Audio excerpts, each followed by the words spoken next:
So welcome, and in this first class I want to talk about what you really need to learn to become a successful business technology artificial intelligence manager and being able to improve your company products, your processes, and why not get maybe a more interesting thing to do in an interesting startup or tech companies or even in a old company that needs the innovations that artificial intelligence combined with business acumen can actually give you and the company. All right, so let's get started here. So what do you need to know? What you really need to know in order to be a successful AI, if you like, business and technical manager at the same time.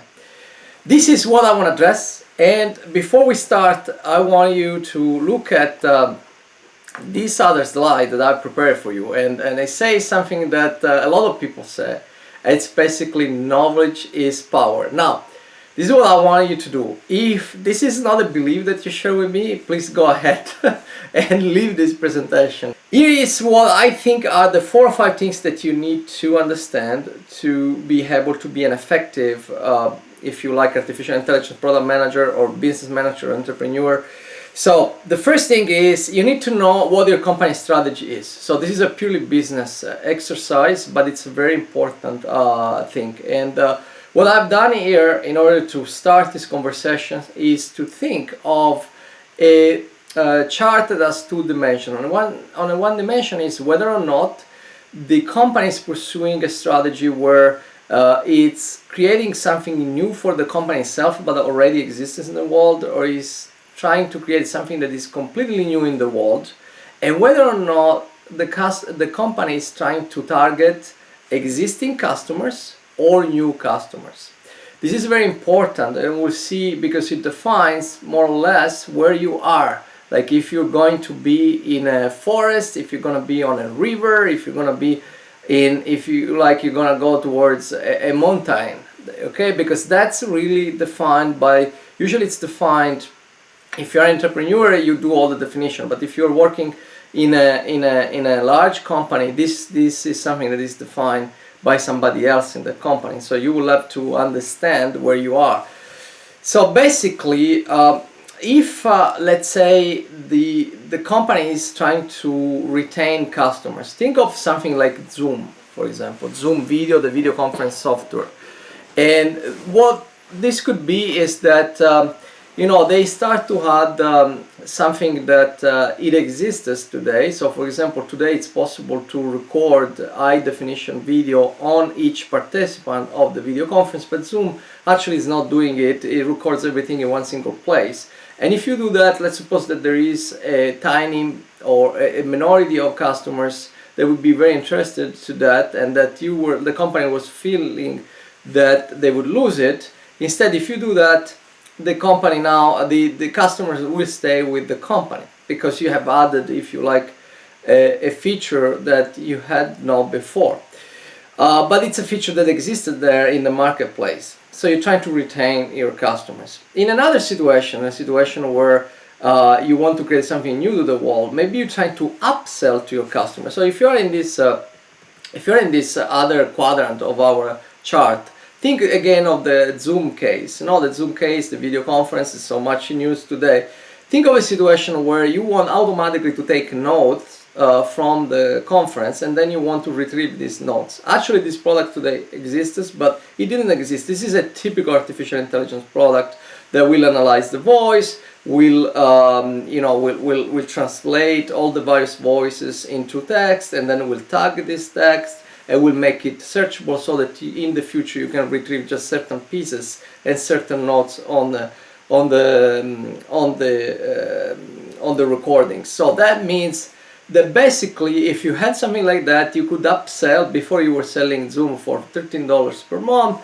Now that you have this additional feature that is very appealing to quite a bit of your customers, let's say 40-50% of your customers, you can sell it $17 per month, and that's, it could be well a 15-20% of revenue increase in your company. And then there are more sophisticated situations where you want to, you want to expand into completely new customers, and so you find more aggressive innovations, or you want to expand in new customers, but in a way that it's not, you're not revolutionizing completely, like you're doing something that already exists, but maybe you're creating in what we call the customer journey. You're creating an innovation somewhere in the customer journey. That can be the way that they discover the product, the way that you provision the product, the way that the experience that they have after they use the product, and so on. So, and you could bring artificial intelligence in those aspects of the customer interaction with your product and your company. So this is very important, because you will understand from this strategic quadrant where you are. You will understand basically what tool, what product you need to develop. So let's make a little jump in the past. So at the time of the golden rush here in California, so we have here our friend that is looking for gold in California. And here is the point. Once you have decided once you have decided that you're gonna look for gold on the river rather than, on a mine, you need a different tool, correct?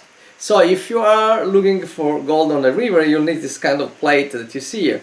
But if you were in a mine, you will need a pickaxe instead. And so that's, the strategist already told you where you're gonna be, and now it's kind of that you need to find out exactly what it is that you need to build, what product, what you need to innovate. It's gonna be a process. So now you're gonna go and zoom more into the details, and there are ways to do this. The problem that I see with artificial intelligence is that because, as we see, is more of a more uncertain endeavor, some of the typical processes that people teach in the university, job to be done, lead the user innovations, they come, a lot of this comes from Boston, Harvard Business School, MIT Business School.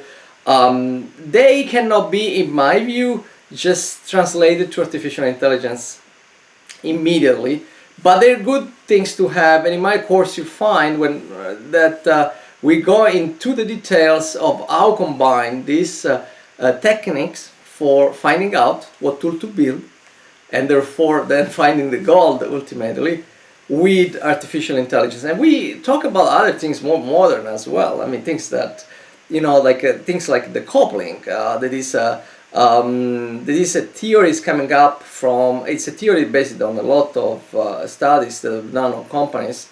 That can come from Harvard Business Schools, and then I have my own thing. It's called Startup Match, which is a combination of lead users and the coupling. So again, this is the second thing you need to know is what to build. So far we haven't really talked about artificial intelligence at all. So far so good. But here is, once you define what to build, here is the big questions that will come up, and it is, should I use machine learning? And for this conversation, I would tell you that we can use machine learning and artificial intelligence as two synonymous. We don't really need to go into the details when they're different, okay? So the big question is, why this is a big question? The reason why this is a big question, we'll see it here. It's really because there is a lot of what I would say uncertainty and unpredictability that is connected with the development of a machine learning, artificial intelligence component or product, or what more simply we can define as an intelligent system, okay? What unpredictability does in business? Unpredictability in business, basically, it introduces a variable in costs and in delivery time. And this is exactly the opposite of what business wants, because business wants actually predictability. It wants fixed costs, perhaps as low as possible. It wants predictable time of execution. It wants predictable demand and potentially very large profits. So that's what business wants. When you introduce a form of unpredictability, you're basically making things complicated to handle. Now let's visualize what this unpredictability looks like. In a normal product development cycle, or even a cycle of just improving your product a little bit, usually a business manager defines what he wants, what he or she wants, and then it goes away, it comes back, takes the thing that engineering has built. Engineering will tell them come back in 3 months and we'll have everything's done. But that's not the case for artificial intelligence products, because you have more of a science approach. And what it is, the science approach? You start, let's say, with an idea first, idea number one, and then you do some research and try to see if this idea could lead somewhere, but then you get stuck. It doesn't work. Then you have to start with another idea. Idea number two, you do some research and say, hey, wow, this time it works. Fantastic. Now you try to incorporate that research, that algorithms into a engineering solution end to end. And you say, oh, very good, we got this point. And then when you do that, it doesn't work. And so you have again and again, you have to restart. And maybe you're gonna be in a case where this time you do some research, you do some product development, and then finally it works. Okay, so, but you don't know in advance what will happen, so you had to try many times. And therefore, this is pretty much of business complications that artificial intelligence is bringing to us. And you might ask, will this actually work? Is there a way to make this work? Now, there is a way, and there is a way if we use the right framework. So remember, you have so far identified three things that you need to know. The first thing you need to know is whether or not you understand the strategy of the company. Second thing is you define the product or the projects that you need to build from a business perspective. The third thing is whether or not you need artificial intelligence. Now, how do you define whether or not you need artificial intelligence?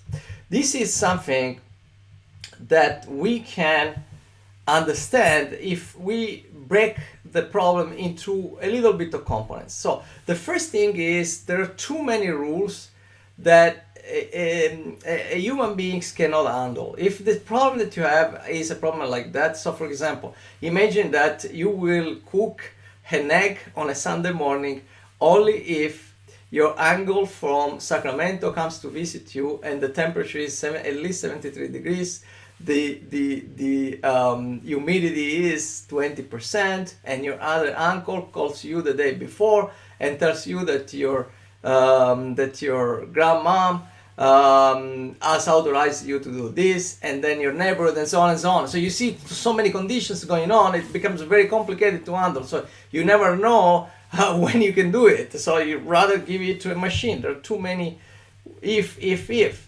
Then the second thing is if there are lots of inputs. Think of a self-driving car, for example. There are lots of sensors there. There is the leader, there is the radar, there are the cameras, there are other sensors there, but it's also the amount of data per seconds that needs to be processed is so large that it's basically virtually impossible to design any form of logic that is, if this happens, then do this, if these other things happen, then do that. Almost impossible. There are too many data coming in. So this is not something that can be handled with a normal technology, with the technology that is ultimately based on a rule, on defining a business rule. Then the other important thing when we can use machine learning, or we should use machine learning, is if the goal can be partially satisfied. Pay attention, this is a very intriguing thing, because normally in business, you have a situation where you want exactly what you want. Like you define some inputs and you want an output of your business. So for example, let's say that you define that you want to produce 10,000 tires per day with a certain quality, and you want only 5 of them to be bad, okay, at the most. So that's your output, and unless this is exactly what you get, you're not happy with it, okay? But the machine learning situation is a little bit different. This is a situation where, for example, it's a situation like as if you go and you get an ice cream, and ideally you wanted to get, you want to have this nice experience where you walk on a street and you get your ice cream with some pistachio and chocolate. But then you go there and they only give you chocolate. Now the question is, can you be happy only with chocolate? Like, can you overall, given that you get the ice cream, given that you get the chocolate, given that you get to walk around in the street and enjoy some free time, can you be happy with this? We don't. If you can, that's a situation where machine learning can be applied. If you cannot, then that's complicated, and we'll see it in the course. There's a lot of areas where I describe this. And then the other thing is, handling new data that comes in. Think of Amazon, no? In Amazon, you have books that continues always to come in. So if they recommended you something before, now this recommendation somehow has to change over time because there's always more book and more book and more book. So the problem is becoming bigger and bigger and bigger all the time. Now it's the time to go a little bit technical and try to understand what it means to utilize artificial intelligence in our product. Of course, I do not have a lot of time here, so I'm gonna go a little quick. But at the very first layer, you need to understand what it is the process that the data science goes through to basically create this intelligence, these algorithms that in the end is a form of intelligence that will operate your product or your process, all right? So the data science goes through a number of steps that fundamentally go first through the analysis of the data and a little bit of analyzing the data and preparing them a little bit better. Then there's going to be a moment in which the data scientist is going to create and teach these algorithms and then iteratively kind of improve these results for a while.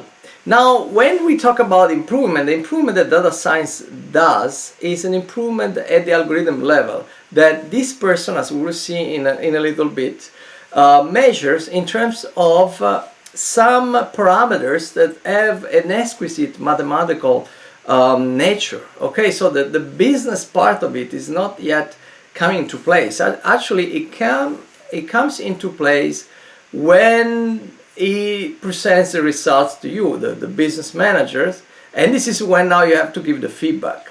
And that's where your value comes back again in the game. He said, of course, there's a lot of value if you understand this part. It's fantastic if you do, and with our course, you'll be able to understand this and in a way manage this as well. But you just need to understand the input and the output and how this process work in order to be able to interface yourself with the data scientists. Now that you have understood this, so we understood now what it goes into our product. There is the most, if you like, the most sophisticated part of all these machine learning AI product and process story. And this is a picture that I love because it's beautiful, but at the same time it indicates a lot of complexity. And that's a really the complexity that we're going to talk about is when you're creating a product or a process, an intelligent product that has this form of intelligence inside, you are actually creating an experience for your end users. And this experience is not only composed of the algorithms, it's not only composed of the mere technological part, it's composed of many factors. It's actually an ecosystem of things. And you as a manager, you need to really realize that that's where you're playing the biggest role in creating that experience, because it's the place where the business value gets created. And this is a concept that we go in a lot of details. There are concepts like APIs and so on that are involved here. There are lots of details in my course, but I'll try to be as simple and brief in here. So think of any organization, okay? Any organization has certain goals. So for example, this year we want to make 50% more money than yesterday.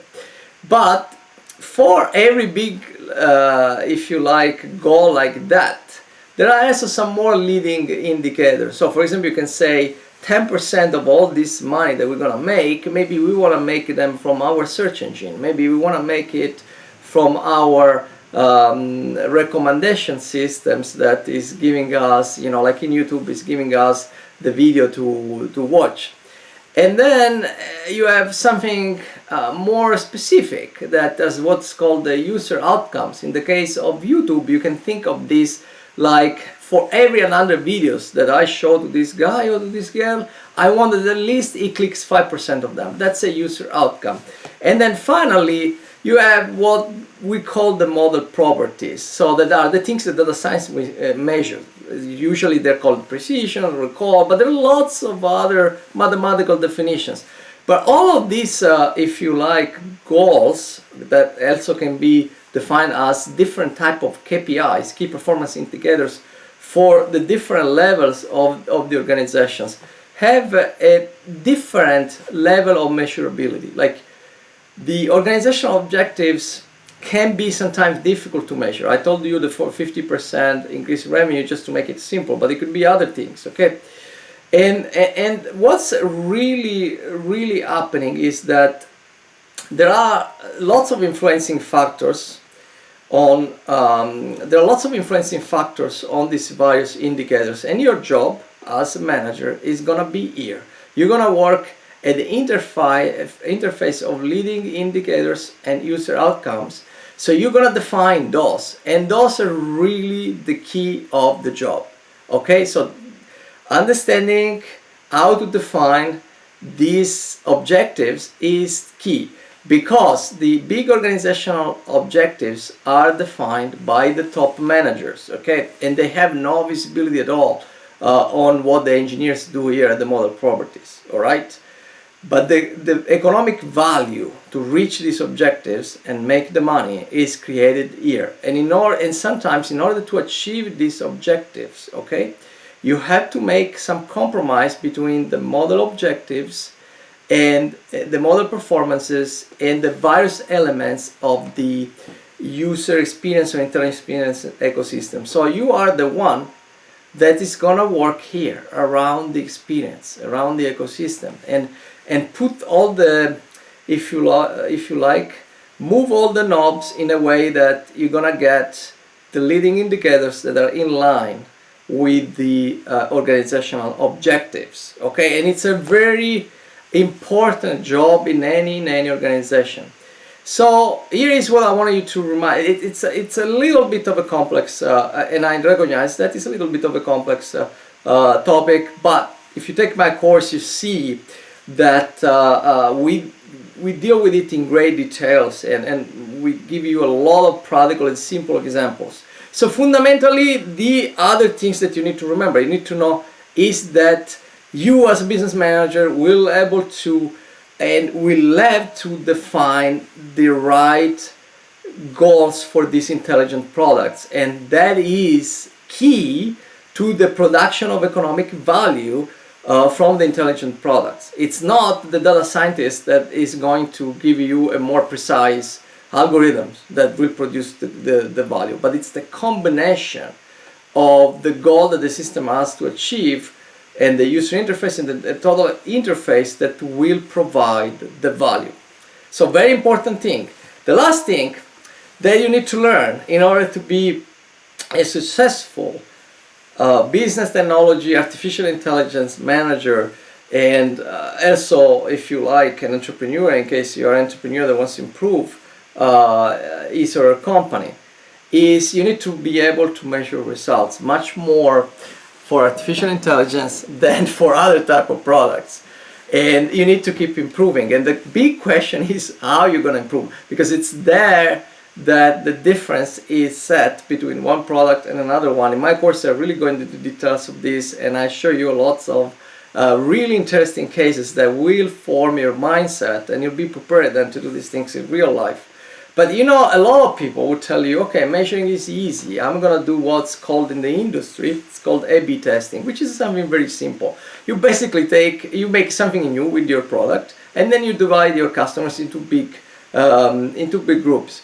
A group, 50%, to whom you give the same old product, and a group 50% to whom you give the new product, and then you're gonna measure what these guys, the new ones and the ones that have the new product and the ones that have the old product, what do they do with it? And if they change, let's say, their behavior, suppose this is a web page, is the easiest thing to think, And if they click on the buy button more times with the new features, then it means that you did the right thing. So then it's simple. Is it simple like this? No, unfortunately it's not, because it's more ambiguous than this, and that's the type of things that I go into the details in my course. So what if the A/B testing, you're in a situation where the A/B testing cannot give you the right result? What other type of testing can you do? And what if something that it's really not intuitive, but it happens all the time. What it is if the user of your product doesn't give you a real feedback? Think of this. Think of Amazon for a second. They recommend you stuff, a lot of stuff, like books, products, and so on. But you only click when you're interested in something. So you don't really give them a lot of feedback. You're just telling them, out of all the stuff you recommended me, maybe I'm interested to this one, but you're not telling you how much you're interested in that one. You're not telling you if you're very interested, and you're not telling you relatively to your goal how much you're interested in that. So actually you're not giving a complete feedback at all. So how are you gonna measure results when the user is not giving you a feedback? And that happens in things like, the recommendation systems, the search engines. If you understand these things, then you're gonna be ahead of, I would say, the 95% of all the various product managers, entrepreneurs that are out there, because I can guarantee you what you have seen here in this 30-minute presentation.